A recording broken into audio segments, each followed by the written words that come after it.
And welcome to episode 16 of the Inside Drive podcast. As we do every Thursday, I've got the swing doc himself, Jay Henley, in studio. But today I'm excited to bring in our special guest today. That's Coach Donnie Walker. He's the president of the Beach Marlins Youth Tackle and Cheer Organization.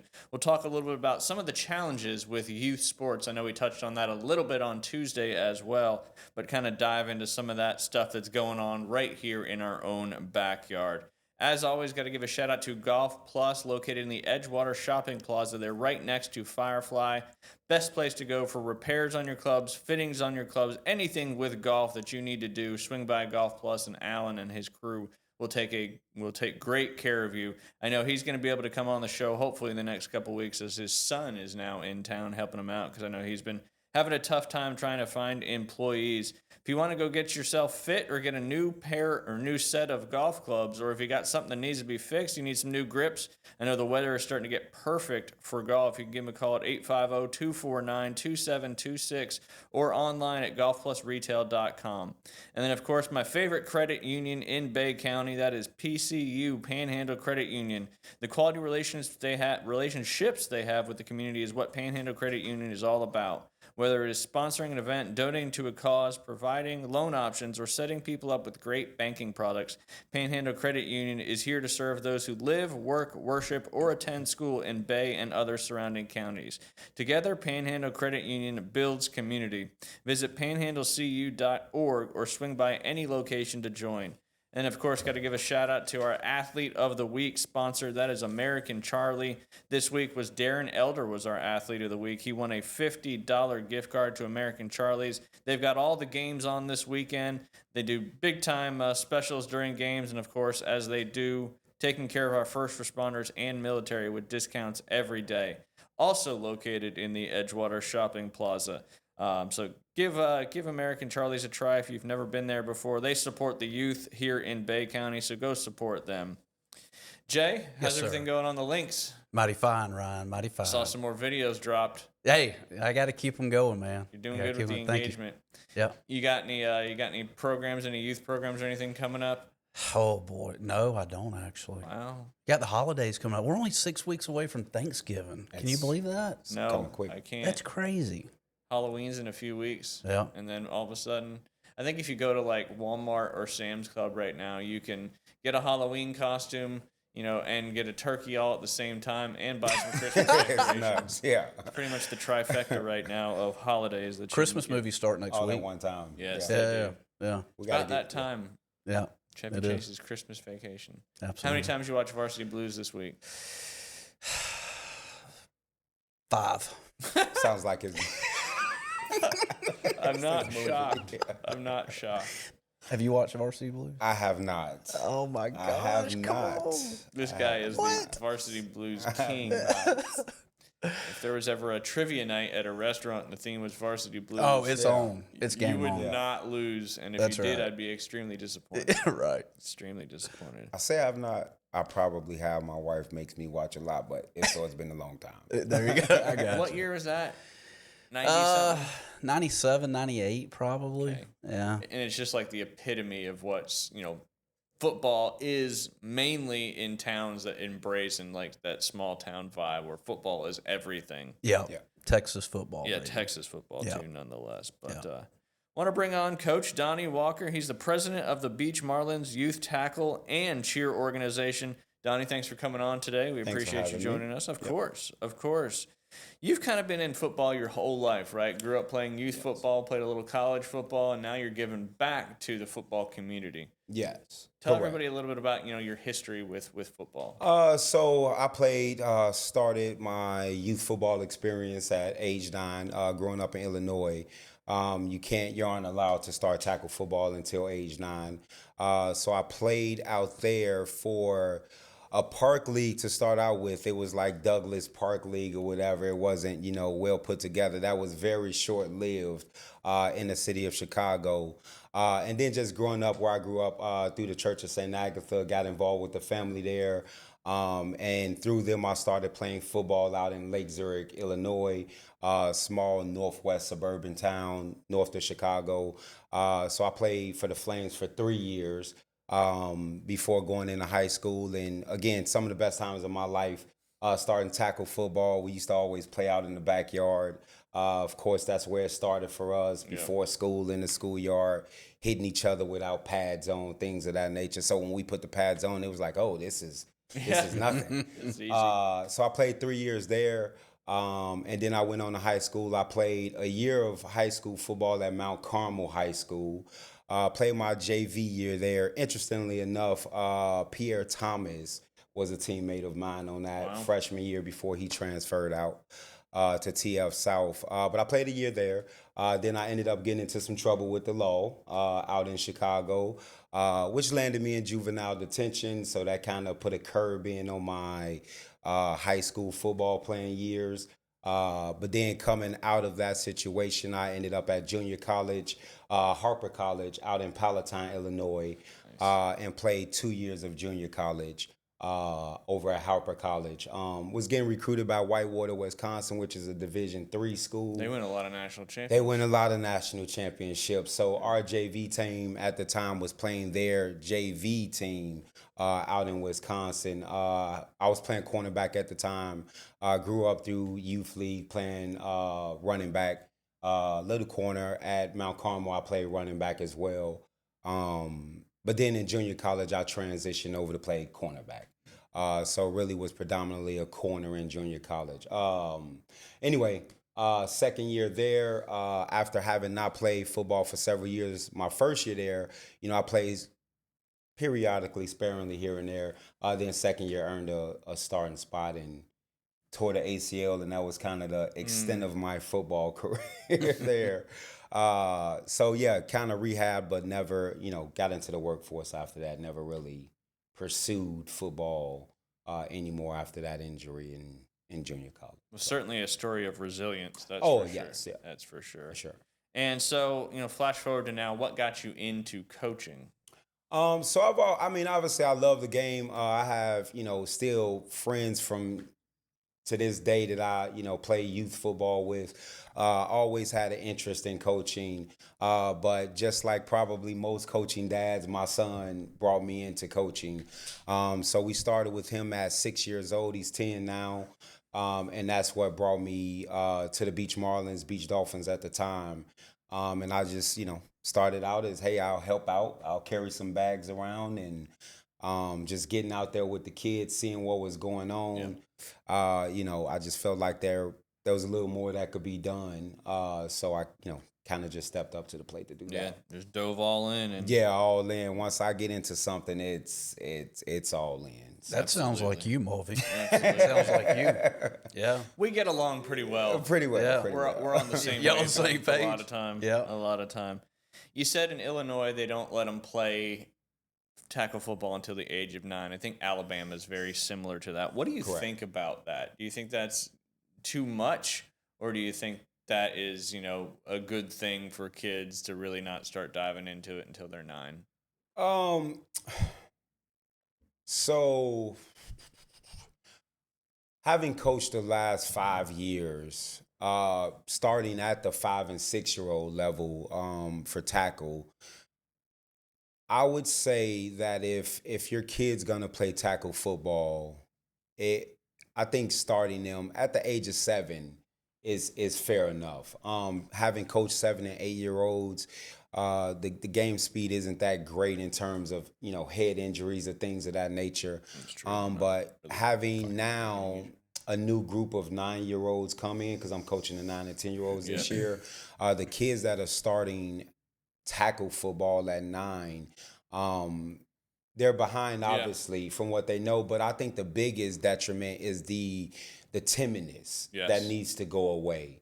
And when it comes to a contact sport like football, and I think a lot of that gets out of their system at 7 and 8.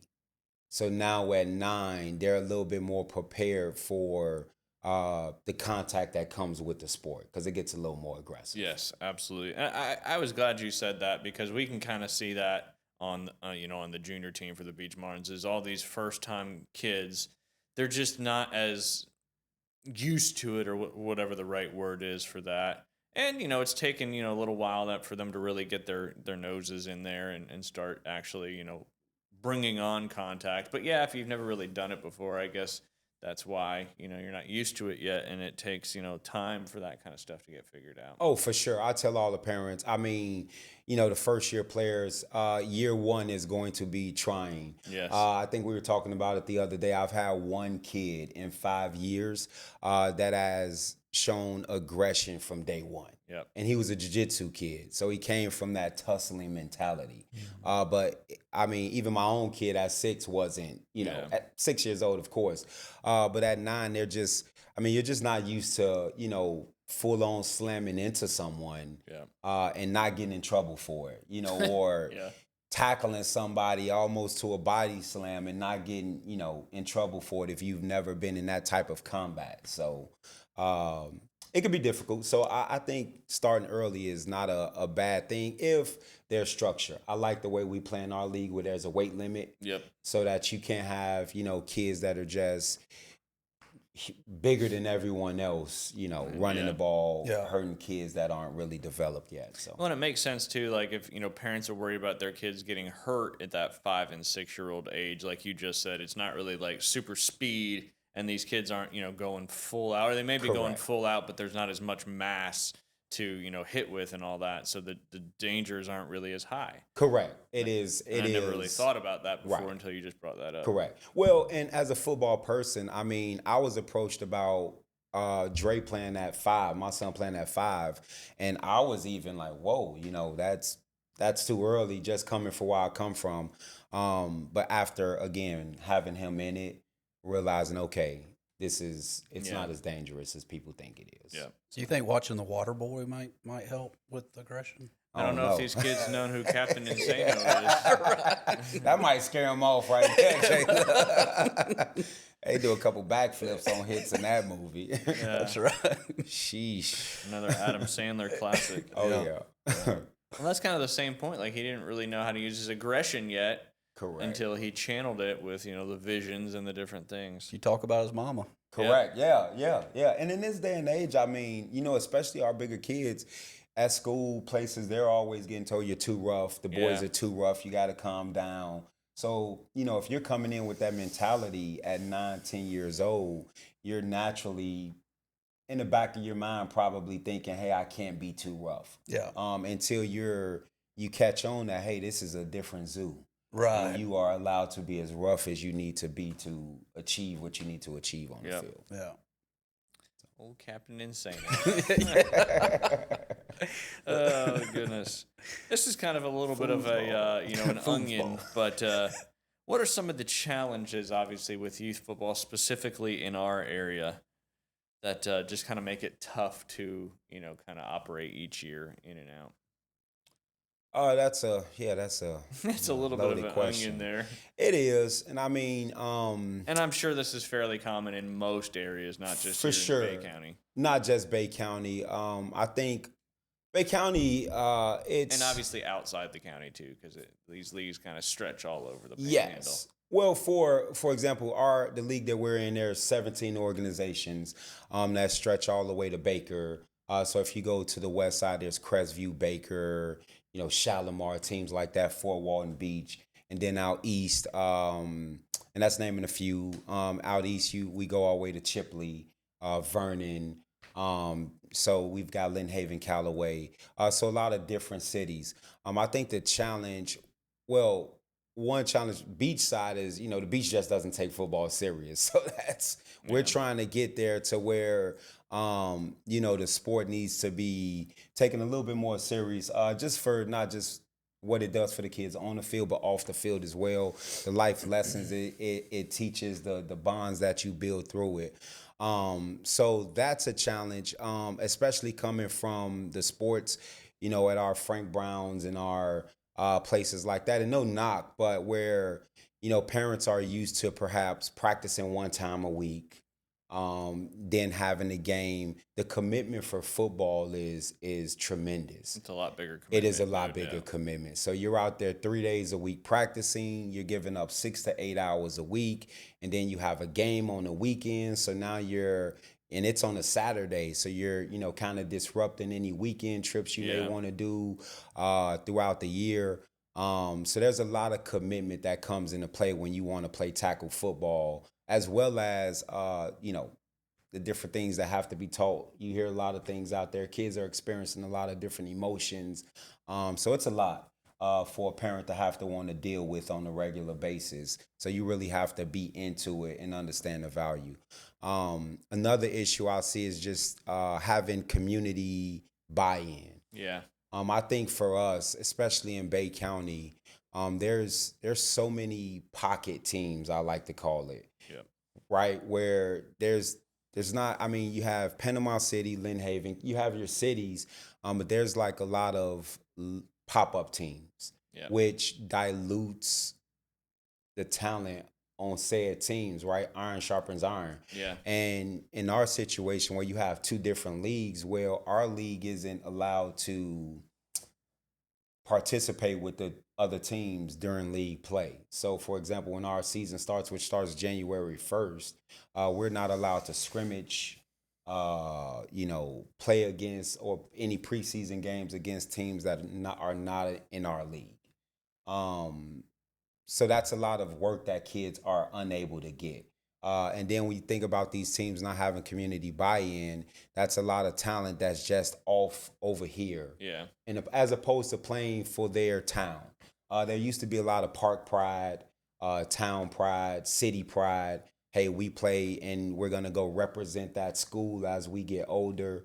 And then I think here in Bay County especially, we've gotten far away from that. Well, and that goes all the way up Yes. through the high school level too. Yes. Like, it's not one town, one team here. It's, one town, multiple teams, and that goes all the way down to that youth level for sure. Correct. Whereas if you go west of 331, Yep. South Walton has one youth team and they have a high school. You go, Fort Walton Beach has one youth team. So you can go on and on. Shalimar's the same way. Walton's the same way.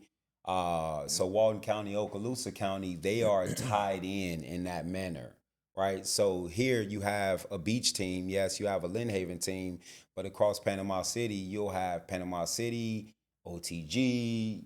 I can go on and continue to list these names of teams that are, nothing against them. They're playing great football, whatever they want to do in their own. And not, again, calling any teams out, but there's, not attachment to community.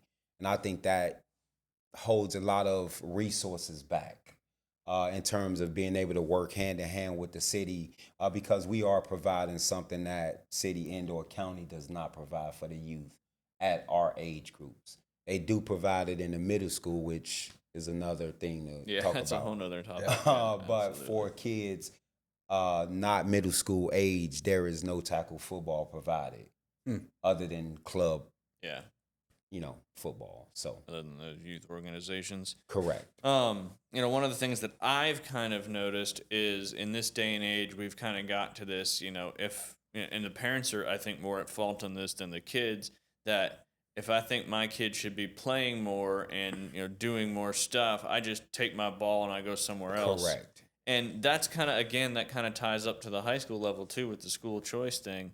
And I just, that's more, in my opinion, on the parents than it is on the loyalty in sports. Just doesn't seem to be there as much as it used to be, or at least when we were growing up, I guess. 1,000% agree. That is a huge issue. Again, teams entire programs spawning because somebody wants their kid to be the quarterback, or whereas fair competition should always be in play. Like you should always compete. For whatever position you want. And I believe in, giving everybody the tools to compete, whether that's everybody has the same playbook to study, right? What you do on your off time, that's on you. You have the opportunity to, right? Because if you think about it, anybody tell you a playbook is a coach's mind, it's his heart. So if you know the playbook, you know what you're doing, chances are that coach is going to like you anyway. Right, because you've put the time in. But a big problem is people, again, picking their ball up and saying I'll go play somewhere else. Whereas, again, the team that I played for in Lake Zurich, looking back when I started with that organization, it was kind of like the beach organization I run, a president of now, where it was kind of, low, bottom of the barrel, getting beat down. And now that program, they host, 2 teams on every division, flag football team. So instead of us branching out and not being able to sit at the table and talk through our differences and actually expand our programs, right? We could have 2 teams on each level. Lynn Haven could have 2 teams on each level instead of having 2 teams in one city. Right. You could have one organization that has an A team, a B team. Panama City has plenty of kids to do that with. Yeah. I mean, between the east and west end of the beach, we have plenty of kids to do that with. There's really not a reason for so many fraction teams to be, as opposed to having larger organizations that give you, more speaking power when you go speak to the city about things that we need in terms of football fields for us to play on. The cost of running a youth football organization and cheer is tremendous. Yeah. When I found out about all that, I was like, that's astronomical. Tremendous. And there's just so many, like you're saying, like building these programs up from the grassroots and getting everybody involved, getting the buy-in.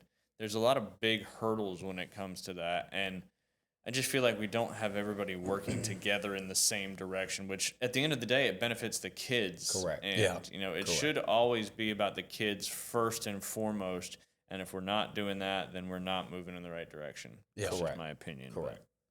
Well, and I know, like up in Georgia, if you're a 6th or 7th grader, and I've run across a few kids here that look football worthy. And my question to them is, have you been approached by a high school football coach? And the answer is no. No. But up in Georgia, like as a 6th or 7th grader, you can ask a kid that's football worthy. And what I mean by that, he's 6 foot. And, right. They look the part. Yeah. And like the 6th grader, 9 times out of 10 is going to be like, yeah, the high school coach has already talked to me. Yeah. Like, you know what I'm saying? For sure. So, I mean, I think it just starts at like the level that y'all are. Oh, 1,000%. Well, and that's, you bring up that, and he mentioned middle school football around this area too, and I know this is a, kind of a pipe dream kind of thing is, middle school football, obviously transitioning into high school football, it's kind of fractured too.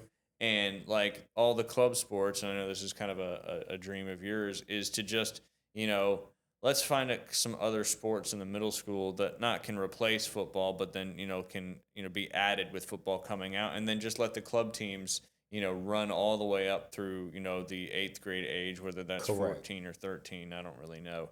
And then they transition to high school. But again, that goes back to everybody in that town or city has to buy into supporting it all the way up into the high school level. Correct. So obviously a lot of things, can be worked on, but the tough part about that is you got to have everybody, thinking the same way and moving in the right direction. Correct. Yeah. Well, because again, that Lake Zurich team filters all the way up to the high school. Yeah. They do not play middle school tackle football. They play flag football at the middle school in Illinois. I played flag football when I was in middle school. I think it's probably more cost efficient to the taxpayer. Oh, yeah. Things of that nature. And you probably get a lot more participation where you can play interleague type squads, where you have, and with them implementing girls flag football at the high school level, that's something that can trickle down into the middle school, and potentially with the money you save, have that going towards baseball or cross, other sports that kids are more, conducive to playing. Because it gets real serious at 12 or 13 years old playing football. And, some of the coaching that is required to take kids to the next level as well, I don't think it's spoke about enough. And you can't get that at the middle school all the time because of the requirements that it takes to coach at the middle school. So you're not always going to get the type of coach that you would get, and he's not going to be able to do the type of things that he can do as an independent club. Yeah. Well, and I feel like you've lost them by the time they get to 8th, 9th grade. Like, I think they're probably scared to put on the pads if they haven't before then, For right? sure. Like, That's a tough grade Unless to they're just big. dive into, Yes, it is. Unless they're big, they are afraid. Yeah. for sure. So you got to get them at Liam's age and Right. your son's age, Correct. right? Yeah. We want to start them off young. Definitely by 9, 10, you definitely want to dive into tackle football if you want to play it. Right. For sure. Kind of pivoting off all that, what's the best thing or your favorite thing about coaching? It's a tough one, I know. That is. There's probably a bunch of things. There's a lot I really enjoy. I thoroughly enjoy coaching. Yeah, because you wouldn't do it if you didn't love it. To be honest, I would say the most satisfying, gratifying thing is really the end result of the kid that didn't know or was very green starting out. And I think we talked about this previously. Just the overall them getting better and toughing through an entire season. Yep. Because we have a few on the team this year, several. I think the most satisfying thing to me is them sticking to it and getting enough out of it in terms of I can do it. Is more gratifying than watching anything. them I mean, grow it just as a- watching them grow Yeah. throughout the season. You know, where you had a kid that was, a little shy about getting his nose in there, and now he's at least attacking the pile. Yep. It's those little things because the kids that want to carry the ball, they're coming to play. They're gonna pay attention. Yeah. It's that late bloomer that is kind of goofy, silly.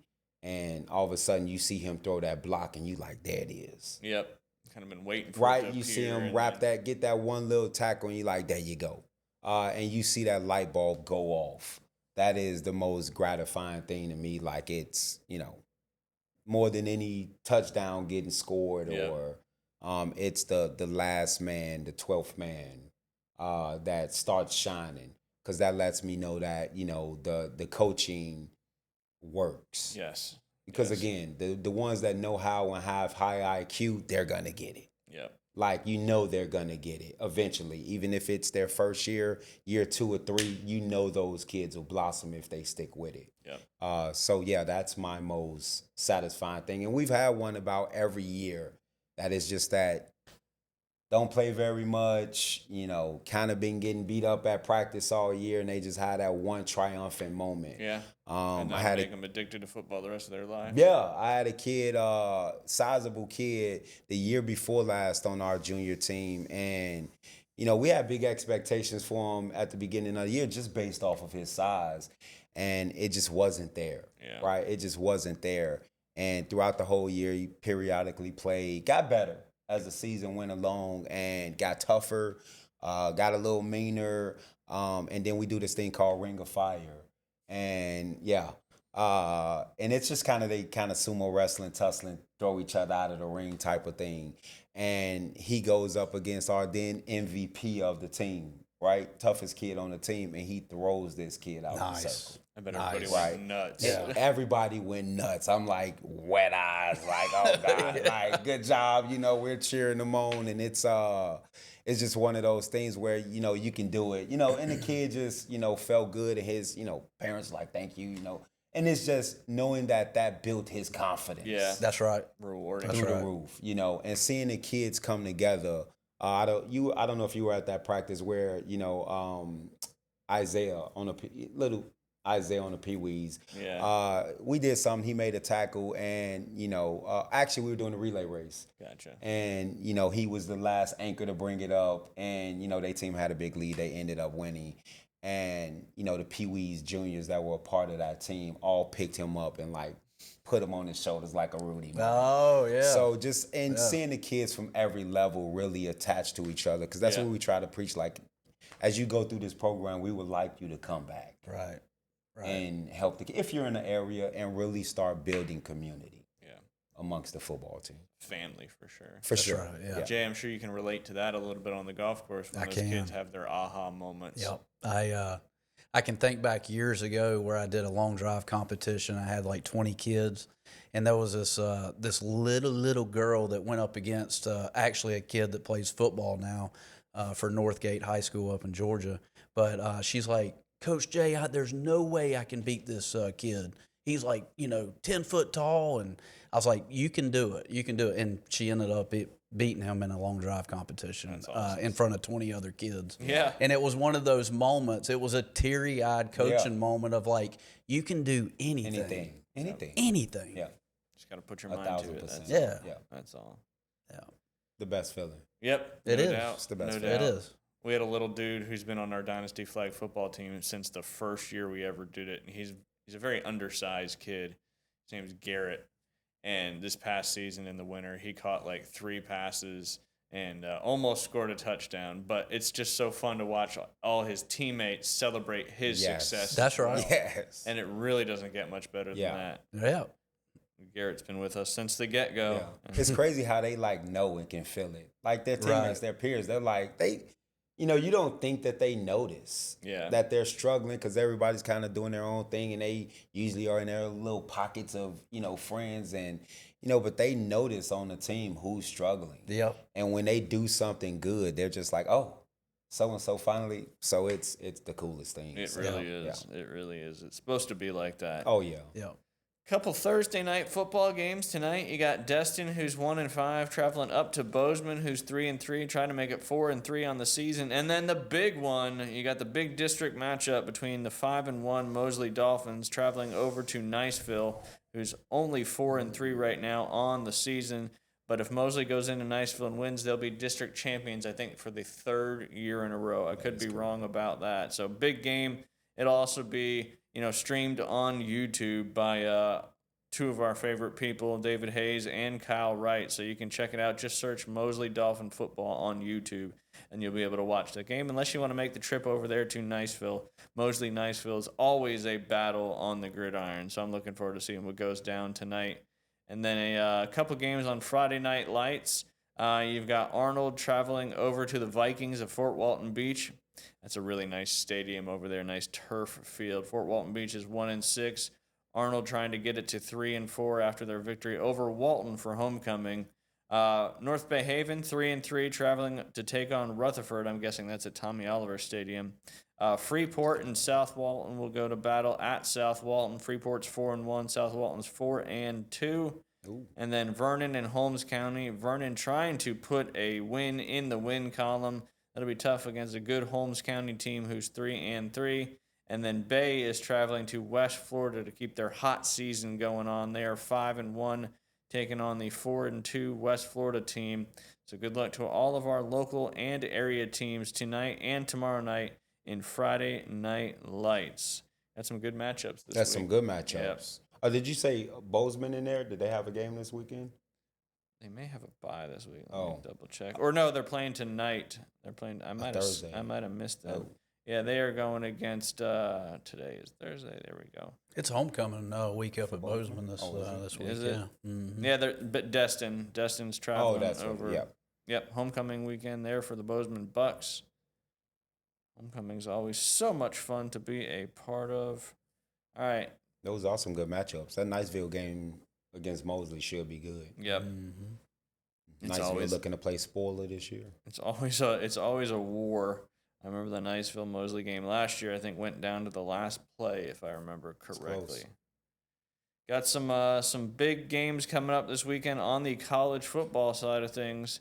Jay, who's your Georgia Bulldogs playing? It's me and you this week. Is that Georgia versus Auburn. It's at Jordan-Hare. Under the lights. That'll be a good game. Yep, it will. It should always be. Good, yeah. They are. As long as Jackson Arnold doesn't hold on to the football too long, and his O-line gives him some protection. But isn't that always the case? Right. What do you think of your Bulldogs so far this year, Jay? It's been up and down. I mean, I know Alabama got us, but we took care of Kentucky, 35-7 last week? I forget the score, but I think something it was something like that. Tennessee was close. Overtime. Yeah, that's right. That's Overtime right. against Tennessee. So, and the one I'm scared about is Georgia Tech this year. I mean, Georgia Tech, yeah. King is good. Yeah. Quarterback is good. He is. Hayes makes a big difference. He is. Georgia Tech is nice. Yeah. That's a scary game. Is it in Atlanta or is it in Athens? I think it's in Athens this year. I think. I'm not sure. I shouldn't say because I'm not sure. You just say, don't quote me on that. That's what I always say. Yeah.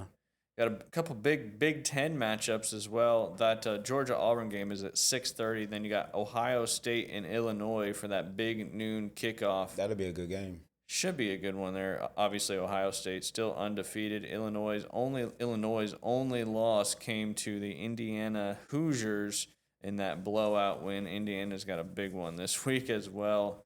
Those Ducks fly together, and they're trying to stay. Both teams undefeated. That's out there in Eugene. That game is at 2:30 on CBS. Both teams 5-0.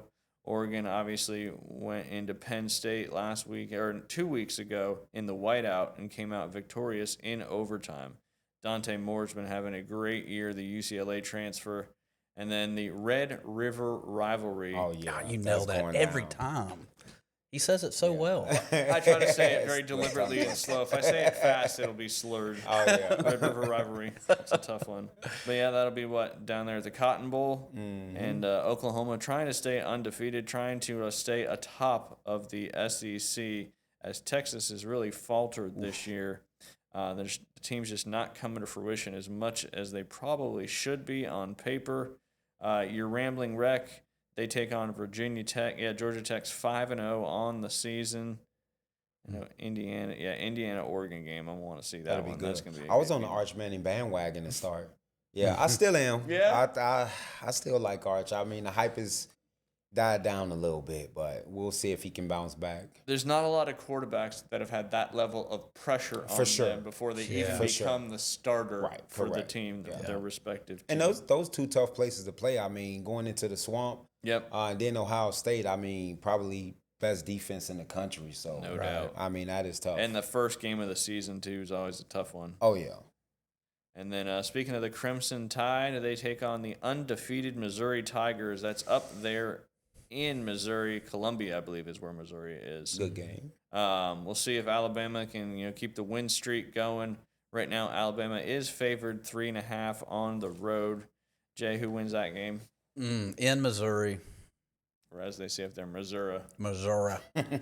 I'm taking, you know what? I know David Hayes is going to hate me, but I'm taking Missouri. He's not. Yeah, I'm taking Missouri. At home. Sneaky. Yeah. Sneaky. Eli Drinkowitz, he knows what he's doing. He wins some big games every once in a while. Vandy played Crimson Tide pretty close. Yeah. I mean, They did.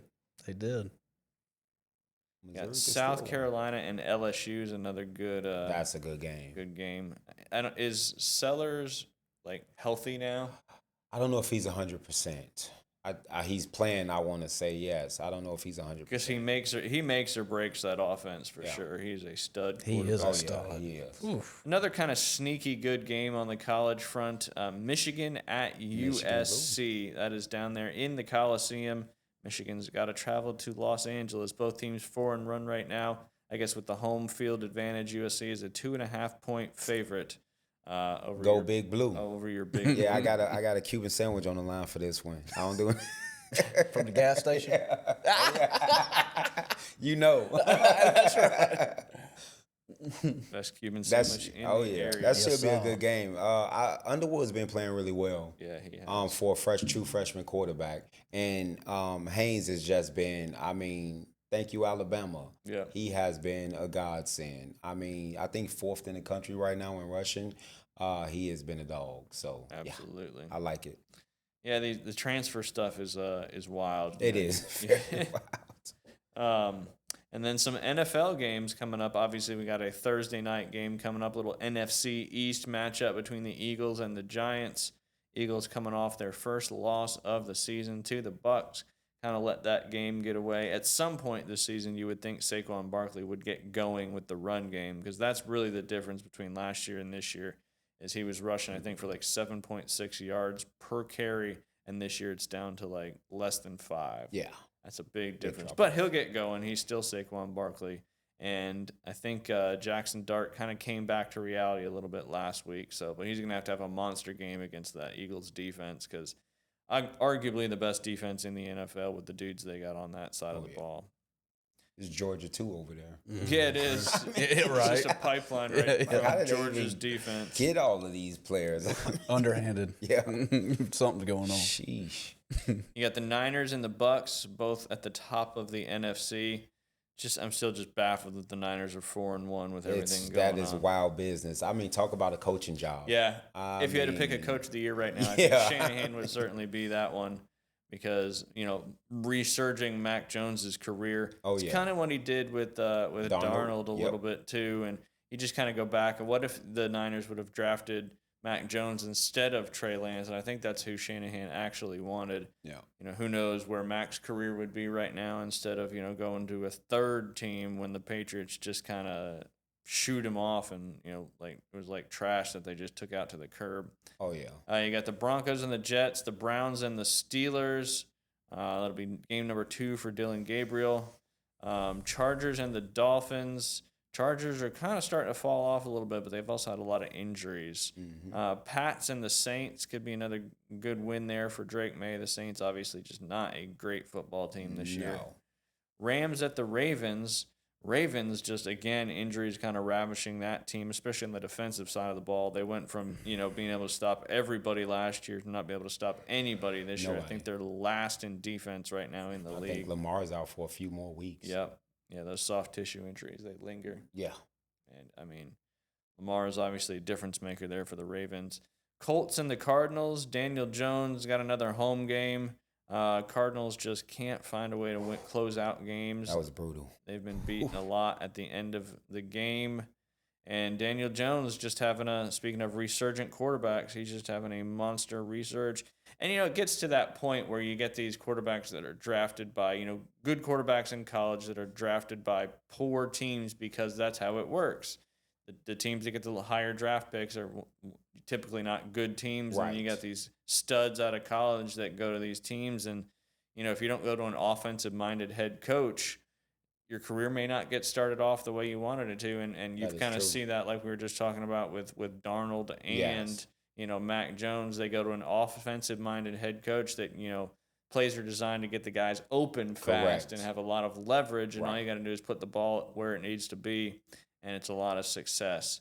Seahawks and the Jags. Jags are 4-1, kind of up there on the top of the AFC. Good game last week. Yeah, it was a fantastic game, and it's just a crazy game-winning touchdown there where Trevor fell down twice and still got back up. And Chris Jones was right there. What was he doing? Turf Monster got him a couple times, but hey, he still got up and got in the end zone. I don't know what the Chiefs defense was doing on that play. Sheesh. The Cowboys and the Panthers, that'll be an interesting game. You would think on paper that the Cowboys would win that one, but don't count out Bryce Young. He's been having a good year thus far. He has been bounced back. And that Ted McMillan rookie wide receiver, he's nice. He may end up winning that offensive rookie of the year. I don't know. Yabuka out of Tampa. He's having a monster year, especially now with Mike Evans out. And Chris Godwin was out earlier this year, but he's back now. Then you got the Bengals at the Packers. Bengals will be featuring Joe Flacco as their starting quarterback in this game. That trade happened not too long or earlier this week. Jeez. And the fact that you get traded to another team and they want you to know the playbook and be ready to start in like 4 days is insane. Kind of just throws training camp out the window. I mean, you got to have a really good football IQ to do that kind of stuff. It's kind of like when Baker was on the Rams for 2 games, and they got traded on Wednesday or Tuesday, and I think it was a Thursday night game, right? And he led the comeback. He led the comeback win. It was crazy. That was a defining moment of his career. And obviously now on the Bucs, he's back to the armbands, just calling the plays out. Yep, just backyard football. Then you got the Lions and the Chiefs. Chiefs certainly need a win. It's going to be a tough task against those Detroit Lions. Jared Goff doesn't always play great outdoors, and obviously this is in Kansas City and Arrowhead's one of the older stadiums and obviously an outdoor stadium. Then you got the dual Monday night games. You got the Bills and the Falcons. Jay, that's your former team and your new team. Oh, boy. And you publicly divorced from the Falcons. I did. I did. I was tired of the divorce decree and all that. Man. Yeah. The Bills will take care of business. I would hope so. I would hope so. You would think? Yeah. On paper, you would think. Is that in Buffalo or it's in Atlanta? It's in the Mercedes-Benz Dome. Sneaky. Yeah. Have you ever been to a game in Atlanta? Mm-hmm. We went and watched the Bears in Atlanta 2 years ago. It's a rowdy fan base. It is, yeah. It is. It is. I think T.I. came to perform at halftime. I was like, oh, there's T.I. down there. Right. Yeah, we went to a Niners Falcons game a few years ago. It's rowdy. It was a good time. Oh yeah, It was a good nice time. stadium. There's a section down there just to the left of the field goal. There's probably 2,000 or 3,000 people there, and they are nuts. Nuts. They are Just nuts. going crazy. Yes. Just going crazy. Well, since we got a Chi-Town guy in the house, Yeah, that's the mean, last game. what let's get down to, is it Illinois or Illinois? Come on, Definitely man. Illinois. Definitely Illinois. Is it? Okay, all right. Depends on where you at in the city. Illinois is, yeah. How they pronouncing it. But yeah, Illinois for sure. Coach Hale always used to say Illinois on his show. Oh, Oh, yeah, did okay, he? yeah. I was like, I've been Illinois. corrected a few times in my life. Have you? Yeah. Younger. Yes, younger years. Oh, But man. speaking of those Bears, they got a big game. There's 2 Monday night games coming up this Monday. The second one being the Bears and the Commanders, which we were talking about the other day. That was the game last year. Yeah. I forget the player's name. We're kind of like Stevenson. he was taunting the Commanders fans, and then Washington walked it off with that Hail Mary, and he was the one that was. Did he tip it? He tipped it. That's right. Yeah, shout out to the U and all their cockiness. Look. It was, Stevenson. And that was, that really derailed the season. And launched the season for the Commanders. Yes, it did. Who I think went on to win a bunch of games after yes, that, and the then Bears, upset yes. Detroit in the playoffs. Yes. The Bears are riding high with Caleb doing Yep. some nice things and that kind of.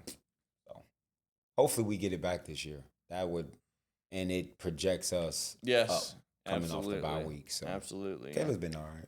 Selfish plays, don't just hurt yourself, they hurt the The entire whole team. team. And last year that was maybe not just the team, but the trajectory of their season. Yeah. Mm-hmm. Jay, you got any good afternoon delight debriefs? I knew you were going to ask me. Well, I knew also it. reminded you before the show to look some up. Well, I've been searching. Still your P's and Q's. Yeah. Have you been searching? All right, here's the odd news of the week.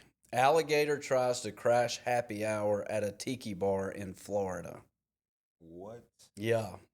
Stuart, Florida. Have we talked about this one yet? No, not I yet. think this just happened a couple of days ago. The Stuart Police Department said on social media that officers responded Monday to a call from a local tiki bar about an unexpected guest. And no, it wasn't a rowdy tourist dodging their tab. It was an actual alligator apparently looking to crash happy hour. The alligator was safely apprehended with no injuries to humans or reptiles. The party-seeking reptile has since been relocated to a more suitable venue where the only cocktails are in the swamp and the sun never sets on happy hour. Can't imagine. Yeah. Yep. I can't imagine. At all. I've been seeing a lot of videos where like a kid was outside their like front door and there was an alligator coming up and like I've the seen mom those. popped open the door Yeah. and brought him in. And then I saw one this morning where a kid was feeding a bear from his hand. AI is getting out of control. Yeah, that's Yeah. I mean, it It is. is. It is getting out of control. I keep seeing all these Tupac versus Biggie UFC fights, Tupac in these AI movies, and I'm like, this is out of control Yeah. right now. They had one of Tupac and Mike Tyson. Like, Nice. it looks so real. Like, it's, Yeah, you pretty much don't know what's real or fake anymore, and it's kind of Stay a off pain. the internet. Yeah, Right. just don't believe Right. anything's true. This one I'm going to believe is true. This is very interesting. A man has officially broken the Guinness World Record with an unbelievable 40-second nonstop fart. Oh, my Boom. goodness. The jaw-dropping feat, both hilarious and shocking, has left audiences around the world in disbelief. More than just a quirky record, it's a bizarre reminder of how far the human determination and flatulence can really go when aiming for the history books. No doubt. Oh. I wonder how many attempts. Or how many times you made a mistake. How many times? Yeah. Oh. Now, is it one of those? I don't know how you could count that, Jay. You got to put your ear down there to hit. Is he Yeah. still going? Come on, man. I don't know if I'd want to be down there. You have Good talent when you Lord. can suck it back in where it goes like that. Get out of here. Is that the talent That's you talent. have? That's talent. I bet that's I wouldn't know about that. I wouldn't either. I bet that's a topic of conversation on a first date. Good Lord. Like, hey, can you suck in your farts? Well, guess what? I can. Well, Winner, winner, chicken dinner. Oh, I did want to goodness. talk about this. I'm sure Donnie has seen this story. I doubt you have, Jay. But Mark Sanchez, Yeah. he this is kind of touching on the story of when he, assaulted a truck driver and then got stabbed himself. The former Jets quarterback Mark Sanchez was acting erratically, body slammed a truck driver who stabbed him in Indianapolis because he feared for his life, police say. The 69-year-old truck driver parked at a hotel loading dock to collect used cooking oil was confronted by Sanchez, who claimed the truck couldn't be there, citing the hotel manager. Sanchez, smelling of alcohol and slurring, climbed into the truck's cab, ignoring the driver's protests. New footage shows Sanchez following the driver, blocking his access to the truck and shoving him. Mark then threw the driver against the wall and the ground. The driver, fearing for his life, used pepper spray, which briefly affected Sanchez. And when Mark went to meet him again, the driver stabbed him 2 or 3 times in the chest. Sanchez was stunned and fled the scene and was hospitalized with critical injuries. Sanchez has since been arrested for battery, unlawful vehicle entry, and public intoxication. A follow-up to that story is the alleged victim is suing Mark Sanchez because he says he left him permanently disfigured. So at one point, the butt fumble was the most embarrassing thing in Mark Sanchez's career, and now he's getting arrested. Jeez. Yikes. Yeah. Was he at a truck stop, or, did it say? I'm guessing he was probably calling the game in Indy and then was where he shouldn't have been. And it sounds like he was pretty intoxicated. Yeah. Too. Dang it. Yeah, I didn't.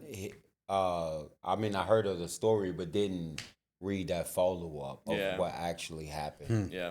Yeah, Not good. tough. Not making good decisions. Come on, Mark. Yeah. All right. Last one.